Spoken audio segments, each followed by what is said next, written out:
Hi, Carter. We're going to read chapter 20, but the second half. So it's 20B because this was a really long chapter. It is called Mysteries on the Mind. Well, Heather noticed wordlessly. Almost everyone looks friendly. Beneath a nearby maple tree, the moody black rabbit they had seen at dinner lay on the ground, apparently napping.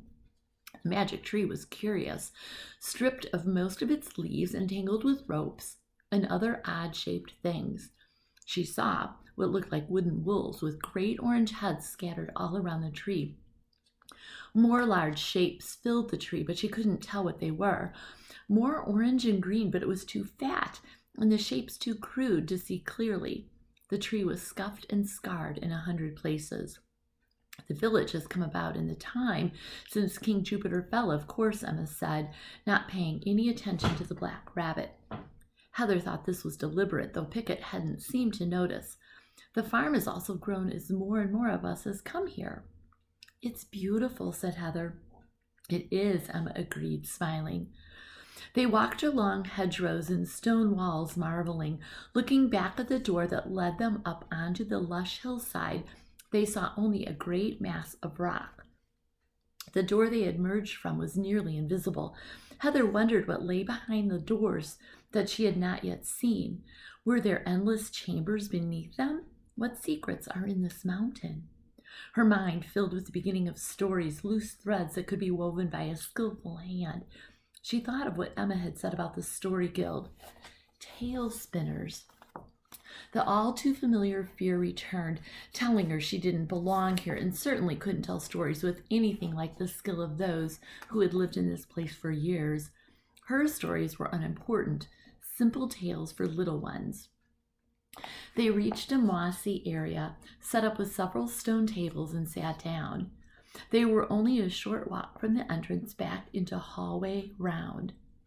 Do they all live in the village? Pickett asked, motioning toward the rabbits all around. Well, most do. I used to live up there, she said, pointing to a neat row of cottages. Heather squinted to see the small wood and stone homes. Then her gaze returned to the hedges a few feet away. She had never seen such neatly cut hedges. Everything here was well tended. Even the rabbits looked well. She felt the tranquility of the place wash over her as she imagined the many kind folks who must live here, rabbits of great character and serenity. Then, snapping blades were speeding toward her face. She almost fell off her bench when she saw the long shears shoot through the hedge wall a few feet from her face.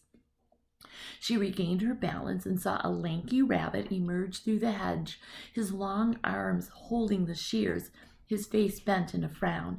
Heather breathed a relieved sigh. You frightened me, Heather said. I beg your pardon, miss, but what's frightening is the state of the hedges, he said, scowling at the row and holding his hand up carefully, closing one eye, trying to measure how straight they were. Hello, Hayward, Emma said. You're absolutely, positively, without a doubt correct about the hedges. They're really quite crooked. I almost lost my balance just looking at them. I'm mortified, Miss Emma, he said, nodding his head in agreement and looking at her in sympathetic grief. They shouldn't be allowed to stand. I think I'll cut them all down and start over. He made to attack the row with his long shears. They seemed almost to be the extension of his lanky arms, so that he looked like a very tall rabbit with strangely incredible limbs. Don't be silly, Heather shouted while Pickett laughed. They look perfect. You could use the edge of these hedges to show what the word straight means.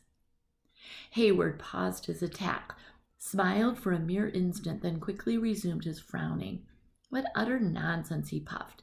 Then he hustled away, hunched over the edge, peering at it like it might run away, as if he took his eyes off it for a moment. Every few steps, he brought his enormous shears down on even the teeniest twig, judged to be jutting out a mere fraction of an inch. He's a little bit, Emma began. Dedicated, Pickett asked, trying not to laugh. Yes, said Emma, he's that. You'll find that a lot of the rabbits here are devoted to their work, though not many are as, well, attentive as Hayward is. He's a nut and everyone knows it, Kyle said, appearing behind them and surprising them all.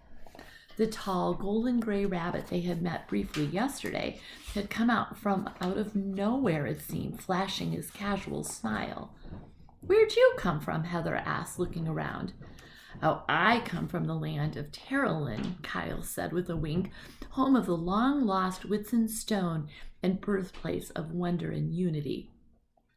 "Not that again," Emma said, sighing loudly. "Please, bring Hayward back.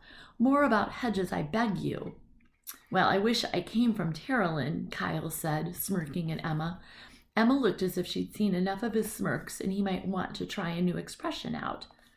"Where's Terralyn?" Heather asked. "Not so far away as we imagined," Kyle said with another wink. "Hayward," Emma called, pulling on her ears. "Come back." "What are you talking about?" Heather asked, trying not to laugh at Emma. "Oh, you're serious," Kyle said. "Sorry, I thought everyone knew about Terralyn, but you two are far away and have lived sheltered lives. You've never heard of Terralyn? Mysterious land of enchantment, home of wizards and lost princes?" "Is it real?" Heather asked. Emma said no, and Kyle said yes at the same time. They eyed each other warily, Kyle imitating Emma's dismissiveness. "Okay, sure," Emma said. "It's real. They keep Jupiter's heir there in a magic bubble where he governs the rivers with his mind. Isn't that right?" "No," Kyle said, "that's not right. They don't acknowledge King Jupiter in Terralyn, but I've got some new information on the whereabouts of Jupiter's heir." Pickett and Heather both sat up and attended carefully to Kyle. Heather said the fallen and the future king? Or so Lord Rake said. "Oh, no, you two," said Emma. "Don't let this rascal fill your head with his nonsense." "This is reliable info," Kyle said, touching his nose. "I've come to learn that Jupiter's heir is kept hidden in the deep belows." He pointed to the mountains and then down.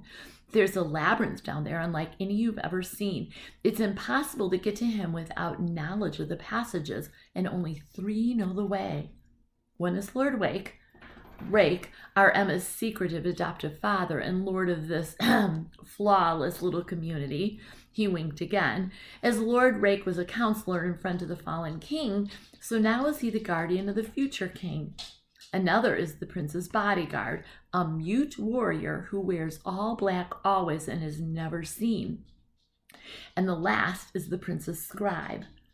"What does he need a scribe for?" Emma asked. "Does he write poems about your greatness, Kyle?" "Not poems exactly," said Kyle. His eyes were wide and excited. "It's prophecies. You see, the prince, King Jupiter's heir, is very sick. He's in a stone room with only a bed to lie in and a table for his scribe. He lies there in a constant fever, never fully waking up, mumbling things in a semi-madness." "Semi-madness? So he's ahead of you on the madness scale? Well, that's good." "Hey," said Kyle, shushing her. "Listen, a few years ago they realized that the things he was mumbling about would later happen. Like he mumbled about a rock slide in the next week. A rock slide happened, and it killed somebody. Then the guard knew something was wrong, so they got this scribe to write down the prophecies. They're all kept in a book. The whispered prophecies of Jupiter's heir, and it's read day and night by the council. They make their policies and plans based on it." "Fascinating," Heather said. Kyle smiled, nodding. "Don't encourage him," Emma cried, slapping playfully at Heather's hand. "He's a rogue, Heather." "Listen," said Kyle, raising his hands. "I know a fellow who knows a fellow who brings water to the crazy prince." "I thought you said only 3 rabbits can get to him," said Emma. "If he's sick all the time, then doesn't he get seen by doctors?" "Well, the doctor, obviously, it goes without saying," said Kyle, "but the water bearer is met by the guard at the entrance to the stone labyrinth. Then the guard, who knows the way, takes the water." "And the doctor," Heather asked. "Is escorted by the guard at the well," said Kyle, nodding with authority. "You act like you at least believe the story." "Liars always believe their story," said Emma. "Liar's a very strong word," Emma said, Kyle looking wounded. "I know," she said, scowling. "I'm going to stop right here, and this chapter is going to be written or broken up into a 3rd part.